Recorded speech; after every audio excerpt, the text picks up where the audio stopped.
Hi and welcome to CBN4's Primetime News Package for this evening. I'm your presenter, Alian Christopher. First up in tonight's news, an accident in the community of Granby has reportedly claimed the life of one man. The cause of that accident is still unknown at this point in time, and the identity of the man is also unknown. CBN4 will provide further information surrounding the accident as it becomes available. And Fernando Raymond, Chief Librarian of the Dominical Library and Information Service, says that the library suffered a great deal of loss of books. Raymond says that since the passing of Hurricane Maria, over 22,000 books were discarded and only 2,000 books from the Dominical archives remained.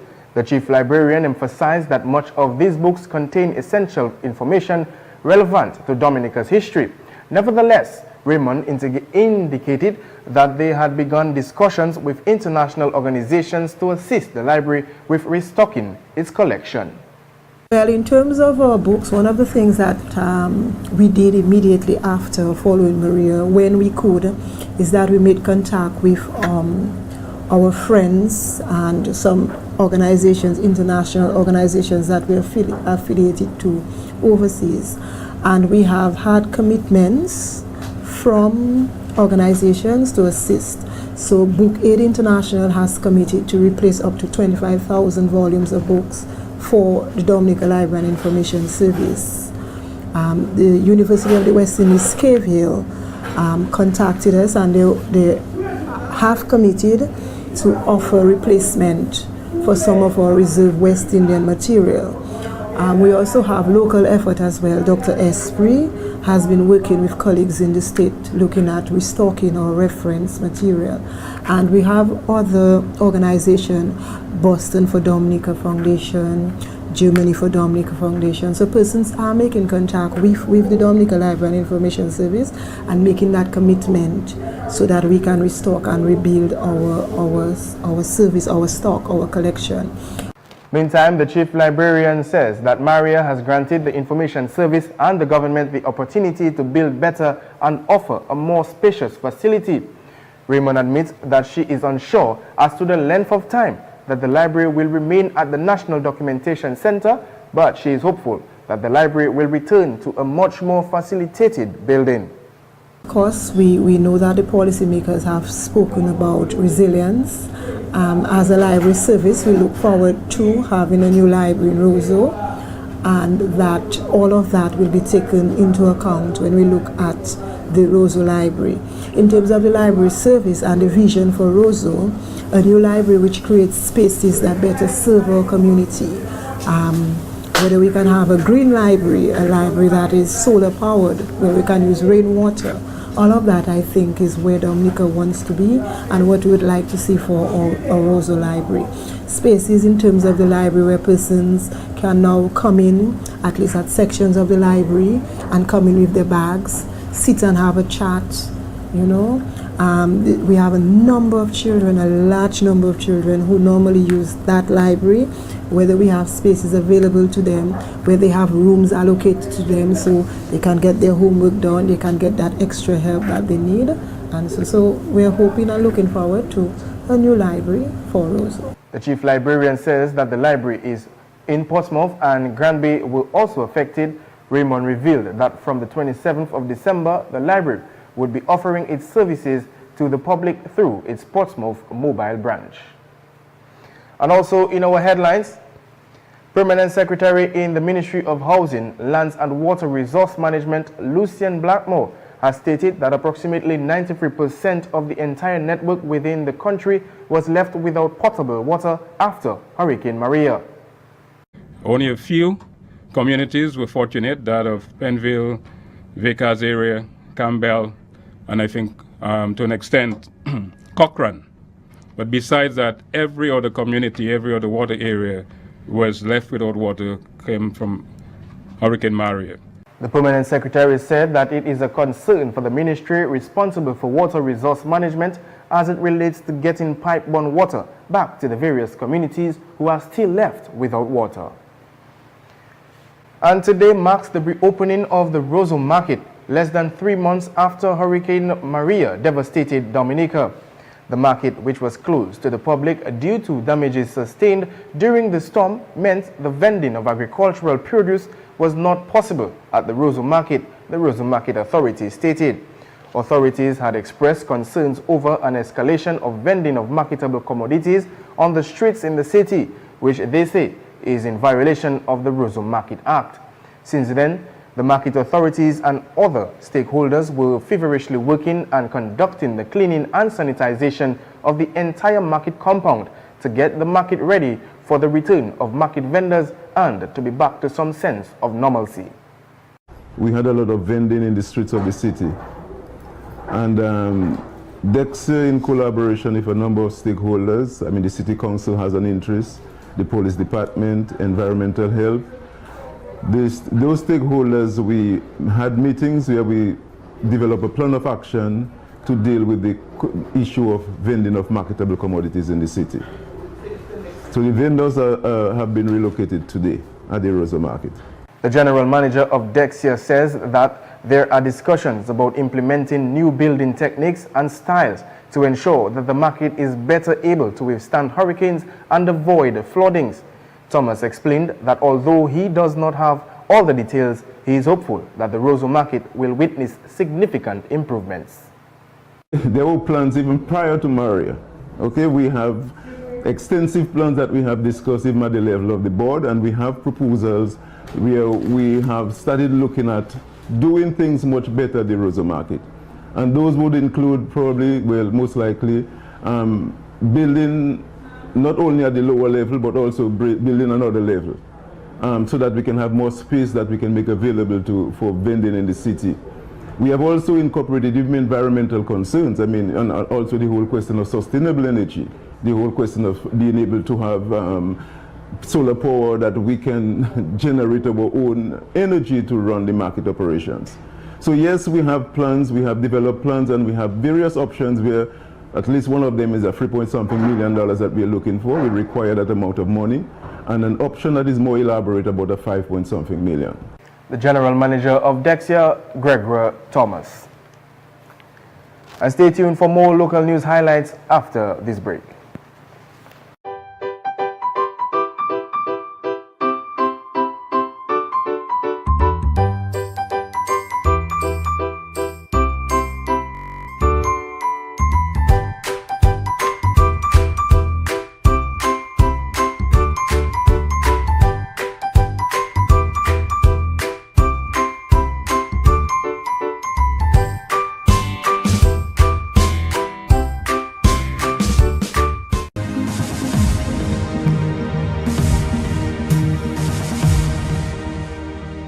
And welcome back to CBN4's Primetime News Package. Operations and Maintenance Manager of Dominical Water and Storage Company, Dowasco, Ivanero James, said Dowasco continues its restoration of water supply to all communities in Dominica. James said at a press briefing that all 44 of Dowasco's water systems were affected by Hurricane Maria. All our 44 water systems were affected by Maria, and the damages were as follows: intake structures, supply pipelines, distribution pipelines, watersheds, loss of forest covering, changes of the river course, excess of siltation, boulders, debris, landslides, riverbank erosion, and more. The present ongoing restoration works are temporary, the operations maintenance manager said. She further stated that Dowasco is still under immediate emergency relief works, and the Build Back Better will take place with the overall new designs and implementations. James also noted that in the emergency relief works to provide potable water supply, Dowasco was assisted by the government of Dominica and other international agencies. The assistance are trucking water to the communities in need, providing and installation of filtration plants and collapsible bladders, as well as storage tanks, and technical assistance. Some of the international agencies who assisted Dowasco were PAHO, UNICEF, the Samaritan's Purse, and UNDP, among others. And December 3rd marks the observation of the International Day for People with Disabilities. This year's celebration will be under the theme Transformation Towards a Sustainable and Resilient Society, chosen by the United Nations to commemorate this day. The president of the Dominican Association of Disabled People, Irma Raymond Joseph, says that whether it was a mere coincidence or by design, this year's theme is fitting as our government promotes the Build Back a Better concept. We recognize that in Dominica we have been hearing so much about a climate resilient community. So this theme was chosen, and when we look back we are wondering, is it coincident? Because taking into consideration the whole climate change thrust that we're hearing of, and Dominica can speak to the whole. We have seen the issue of climate change in Dominica. Looking at 2015 and also Hurricane Maria. And I think that helps strengthen the point for the real belief that climate change is not a hoax, but it is real. According to Joseph, to make those more at risk and less vulnerable, it is essential to include them in all natural disaster management policies and practices. Persons with disabilities, they may not have somebody to help them to evacuate at that time. They may not have a preparedness plan. They may not know about the preparedness plan of the community, because like we always say, we are marginalized, so they are not even consulted on the escape plan, or if there is a way forward in terms of where do we go in case of, if it's an earthquake, volcano eruption, if it's a hurricane. So we are saying there that they are very vulnerable, and DAPD have been doing its fair share to educate its members, but we are saying there that as a community, we would like them to include persons with disability in the whole disaster preparedness plan. It is very difficult, and even after Hurricane Maria, the reports that we have received, like everybody else, we know that everyone has sustained some level of damage, either fully or partially, with their homes, and the persons with disabilities are not left out. President of the DADP, Irma Joseph, lamented that the DAPD recognizes that these are challenging times for the country, but even more so the persons with disabilities. She believes that a climate resilient and efficient Dominica must take the needs of all into account, and that includes persons with disabilities. And also in the news, during a signing ceremony earlier this week between the government of Dominica and the People's Republic of China, Prime Minister of Dominica, Honorable Roosevelt Skerrit, indicated that the signing agreement of the 100 million RMB, estimated to be over $14 million US, will go directly towards the education sector.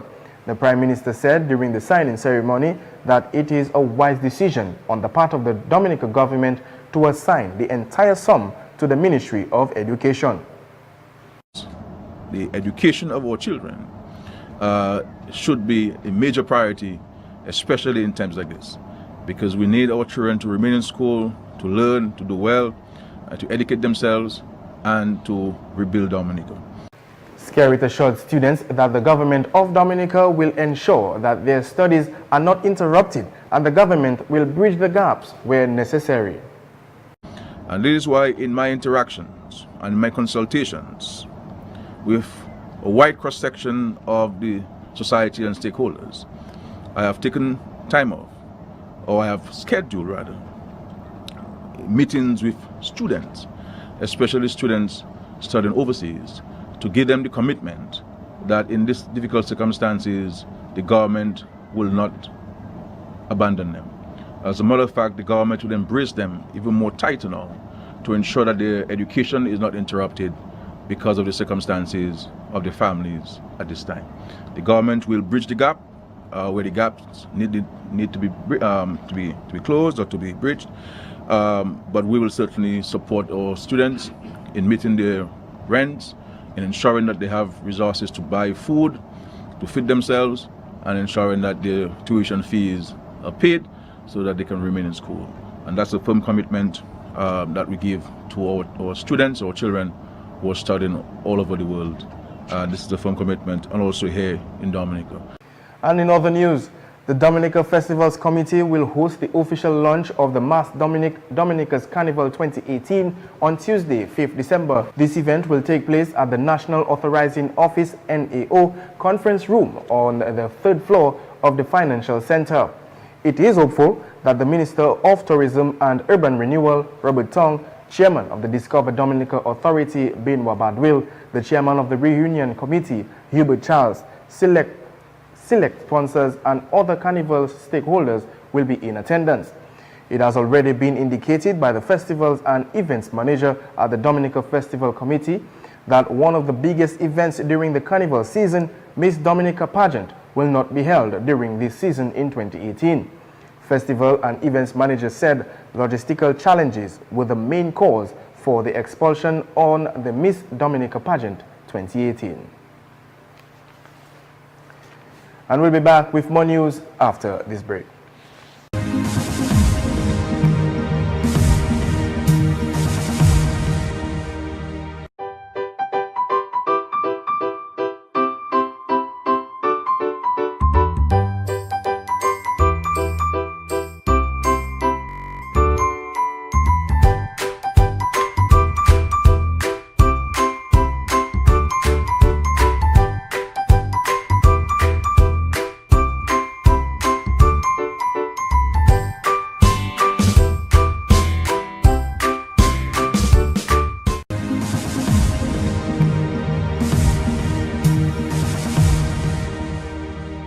And welcome back to CBN4's Primetime News.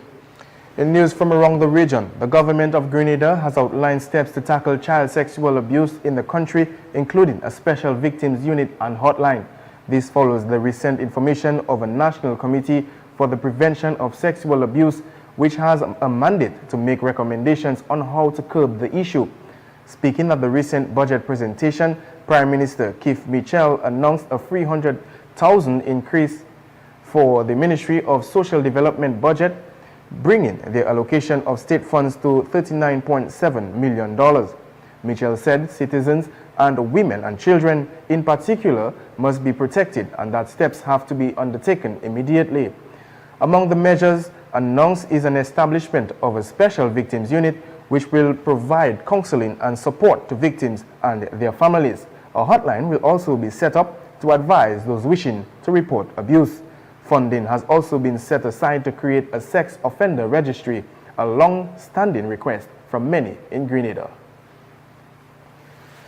And the national-wide hunt for Vicky Budram, a 35-year-old businesswoman who escaped from the jail where she was awaiting trial on 175 fraud charges, has ended. She was found hiding in a house in the southern town of Pennell at 6:40 p.m. yesterday, 3 days after getting out of the women's prison Golden Grove in Aruca, apparently with the help of police officers. The Trinidad and Tobago Police Service said a woman who was at the house was also arrested. The Trinidad and Tobago Police Service said Budram is expected to face additional charges related to her unauthorized release from prison. 2 police officers believed to have helped orchestrate her escape have been interrogated as well. Budram had been on remand since March 2016 after being denied bail on multiple fraud charges. And stay tuned, there's more coming your way after this break.